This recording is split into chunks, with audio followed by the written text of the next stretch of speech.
Since my video on the Tomo-Chan manga did pretty well, I thought why not review another manga that involved tomboys, because y'all are just like me apparently. So I went with Tomo-Chan is a Girl.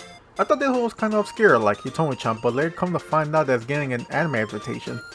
So maybe Hitomi-chan may have a chance to get an adaptation? But with that out the way, let's start with Tomo-Chan is a Girl. This manga starts off with a girl named Tomo, who finally confesses her love for her childhood friend Jun. But unfortunately Jun sees Tomo as one of the boys. So Tomo throughout the manga is trying to convince Jun to see her as a girl. So Tomo goes to console her frustrations to another childhood friend named Misuzu. Misuzu judges Tomo for not being girly enough and offers advice to help her situation. But like most of her efforts, it either doesn't work or it backfires.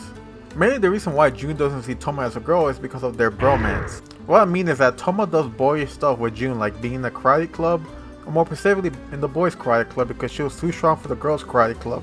Daily fist fights with Jun when coming to a disagreement, and not having much girly features besides wearing a skirt to school. They actually revealed to Jun that Tomo was a girl, and other girly features. Misuzu is kind of the middle ground for both Jun and Tomo. Even though she's kind of a sadistic character, she kind of wants both of them to hook up. But mainly Jun is the one preventing that, and we kind of see in more depth why Jun doesn't date Tomo when she talks with Misuzu even though she doesn't like Misuzu. There's more to talk about Misuzu because she kind of plays an important role in later chapters, so I won't spoil much in this video. Throughout the manga we get introduced to side characters, but the one that kind of plays an important role besides the main three is Carol. Carol is kind of a comic relief character in the manga because she plays the rich foreigner who's kind of an airhead trope, I think. Most of the time in anime and manga I tend to not like this trope because it's kind of overdone and kind of annoying.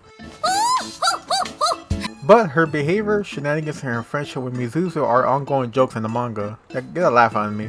That's another thing that I like very much about this manga, it's a comedy. The way that these characters interact with each other is pretty funny.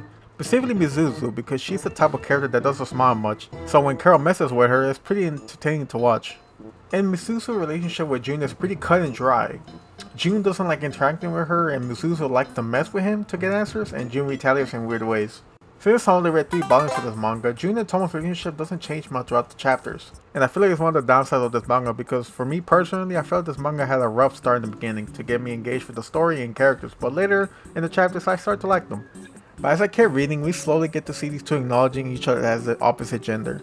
Tomo obviously wants to date Jun, but Jun has unknown reason why he doesn't date Tomo. Because we see panels where he obviously sees Tomo as a girl but tends to ignore it or brush it off for some particular reason. Like when Jun's friends start to talk about girls with piercings and bring up Tomo.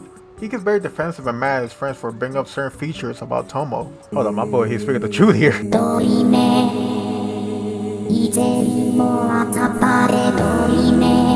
I think that's another thing I kind of like, because maybe he has a valid reason why he doesn't date Tomo, or maybe he truly sees her as one of the boys. Because like I said earlier, Tomo is truly a tomboy at heart. She can't help herself from having a rough personality, getting to fist fights, because that's who she is. Tomo may be a tomboy, but she's determined to prove to Jun that she's a woman too. One thing before I conclude this video is that this manga is more wholesome or safe. What I mean by that is there's rarely any lewd scenes. Like, I don't mind not having it, but it would be nice to see a little something if you know what I'm saying. Okay, I'll get my minds out of the abs. Fuck! In conclusion, this manga worth to read. If you like reading Hitomi-chan shot with Shounen, then you'll 100% like this one. Even though the lack of lewd scenes may deter some of y'all perverted gremlins out there, the characters in comedy I feel like make this manga a good read. And obviously if you're into tomboys like me, then this one should be in your archives by default. Because the back of the manga keeps mentioning like, Misuzu swears that it's all in ancient history, and to prove it she's going to help Tomboy Tomo to get all glammed up for her first date. And like fucking, let me see here, what else that? But now that they're in high school, Tomboy Tomo's feelings for him have changed. Like, come on book, I know why I got this. Stop reminding me of my mental dependency on tomboys. Cause if I don't get my daily dose of tomboys, I'm about to check myself in the local sock board, okay? Thank you for watching my review and for making it this far. I really appreciate your views and comments. I kind of do these videos as a way to express my thoughts on certain topics that I'm way into or too obsessed for some reason.